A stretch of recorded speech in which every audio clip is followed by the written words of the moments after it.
We are canning meat today. Deer meat, to be exact. I'm canning the roast. First we got to start with broth.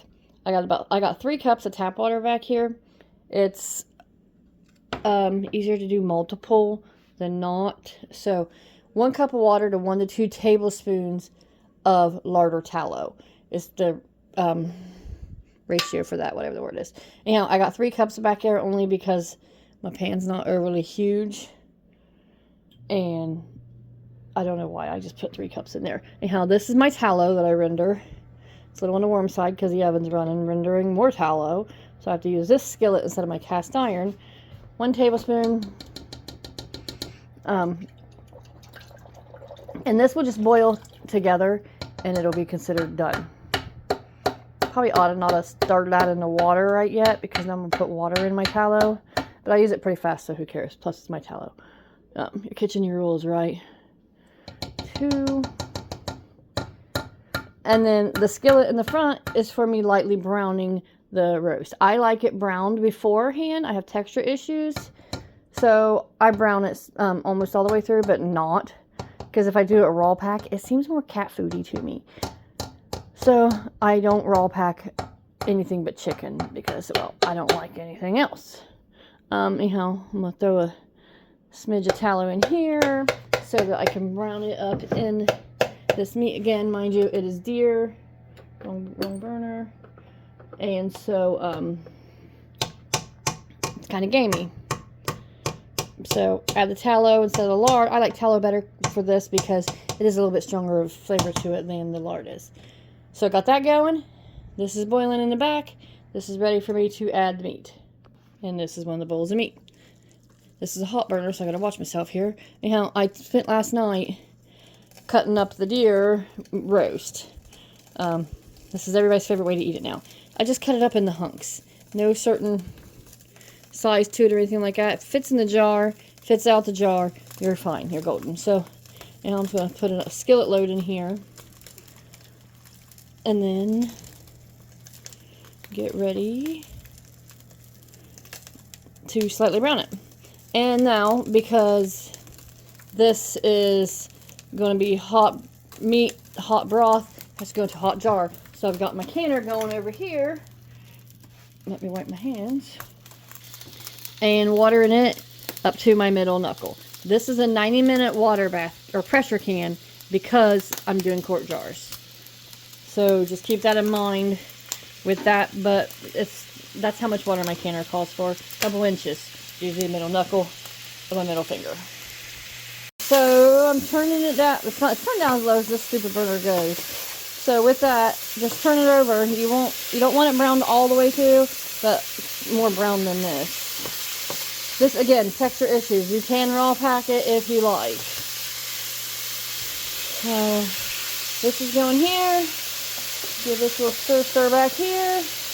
Jars are hot in the oven. Because again, hot pack. Hot food, hot jar, hot food, hot canner. That way there's no shocking of the glass. Broth's boiling. It's been boiling a few. You can call that done. You just need to incorporate it in there together some. Just 3 or so minutes is all it needs. Move this over to my workstation. Reach in with my jar lifter here. Get the jars out of the oven. This is got something on it. Okay, ignore that. Anyhow, handle, plastic, spinny, no grip, end that picks up jars. Shaped like a jar, rubber, has grip. So we're going to reach into the oven. Reaching in, you can see I've got the cast irons going down here with tallow still. So reach in like so, grab a hot jar out. Mind you, the oven is hot. The jars are hot. Don't touch them with your hands. It will burn. Sit the hot jar on a towel, cloth, or something because you do not want to shock your jar and break it. Now, let's fill our jar up. Use the funnel. It saves a mess load of cleanup on your rims when you're done. You can see here, if I get a hold of it, should get a different spoon, how the roast is looking. It's brown, but still kind of pinkish. When it comes out of the pressure canner, it will be completely cooked, ready to eat, straight out the jar. And that is normally what I do when I make veggie soup or anything like that. I do one for you, one for me, and I eat it straight out the jar because it's delicious. Now, fill this jar up all the way with meat. We will leave 1 inch of headspace. Let's go ahead and discuss that right fast. Whoop! As I kick my thingy. Headspace is... Oh, let's see if I can't do this. You got your rim up here. Can you all see it?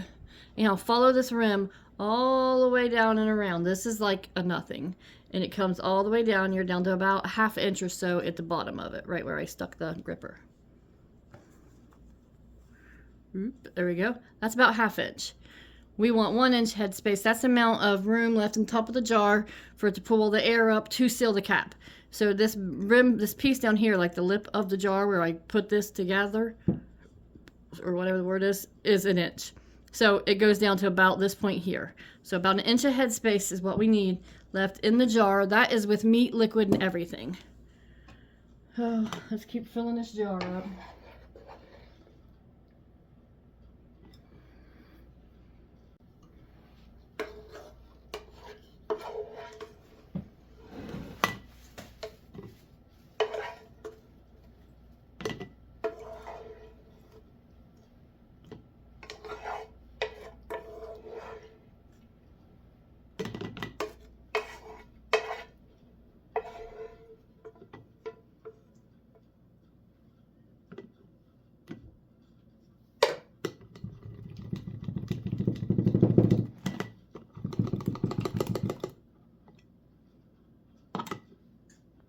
Time to add the broth.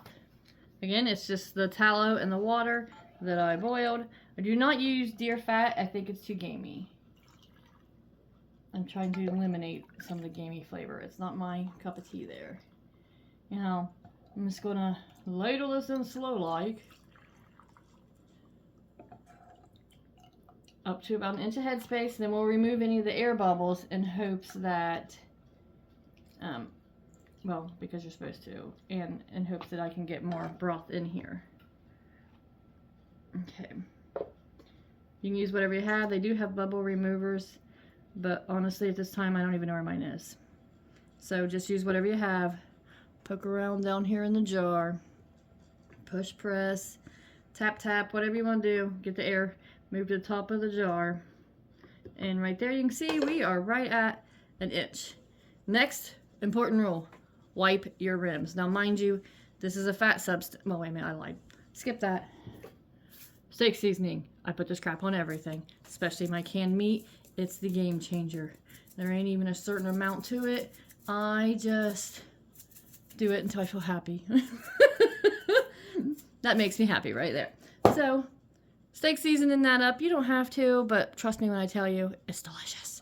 Next is... you have to wipe your rim because there is a tallow being used, which is grease, oil, fat, whatever you want to call it. I dampen my rag and wipe all the way around the rim. You need to wipe it up really well. A dirty rim equals a seal failure for sure. So, a couple times around, and then not get it in a mess, and then have to clean it up again like I just did. Anyhow, there you go. Clean rim. Time to put your flat and your band on. Okay, this is your lid or your flat, whatever you want to call it. This is wide mouth because I'm using a wide mouth jar. You got your rubber gasket here. That's what makes the jar seal. You got your little pingy thingy in the middle. Let you know when you are sealed. It sits right on top of the jar like so. I wanted to not make the button push down. Now, like so, you got your band. Easy to explain. Put it on here. Finger tight, just right. Usually supposed to take 3 fingers, but whatever. Don't rinse it on there. You'll make it kink. That's it. It's ready to go in the canner. All right. Canner. You can see it's hot. It's steaming. Jar of meat goes down in. This will hold 7 quarts. So once I get it filled up, then we'll put the lid on it and go over all of that. But this is 7 quarts in the canner. So when I get it filled, we'll come back to it. But that's as simple as that. So, putting the lid on now because the pressure canner is completely full. 7 quarts of deer meat. I've probably got 3 or 4 more quarts to go. Anyhow, put the lid on right. There's only one way to put it on, actually. You have an arrow on one of the handles here. It points here, and then you also have an arrow right here on the lid. There, y'all can see it now. That there goes on.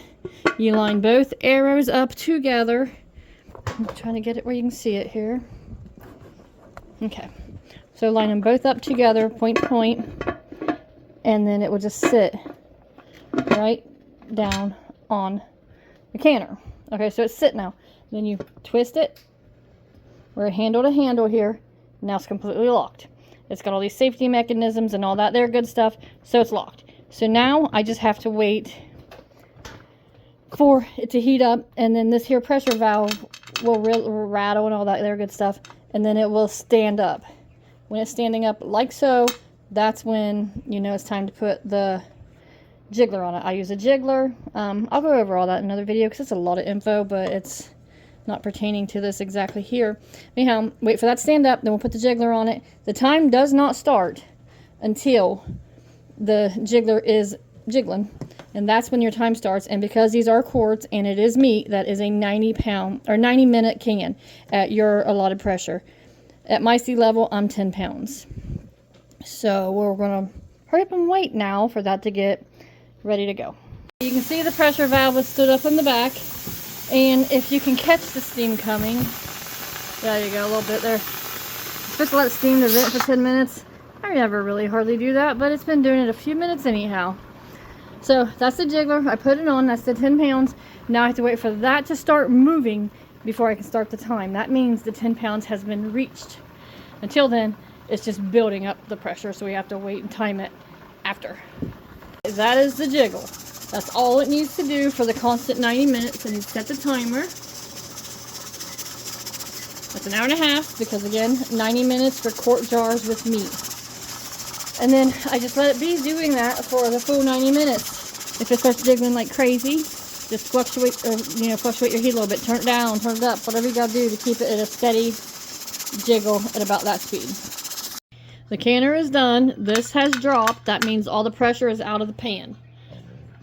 As long as that's down, you can open it, take the pressure, because the pressure is gone. So take your jiggler off. If you use a dial gauge, then you just do whatever you do. I don't really know. I don't use a dial gauge. Twist it open here. Open it away from you, because the steam is bloody hot and you will burn the crap out of yourself severely. Okay, so just lay it up, and it just lines the arrows back up where they go. Ooh, that smells good.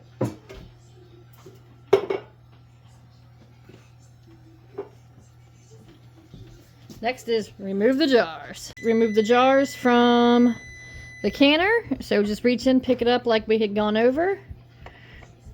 Pull it out. See how it's boiling? It is completely cooked, and I guarantee it's delicious.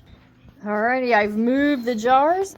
I placed them on a towel. This prevents shock. You know, if you put something hot and it touches something wet on the glass, it's going to shatter your glass. So this prevents that from happening. It's just easy to do. Put it on cardboard, put it on towel. Towels are easy. Now, I put space in between each jar. That allows for even cooling. Now all we got to do is just hurry up and wait for the ping. And then these are completely shelf-stable deer roasts.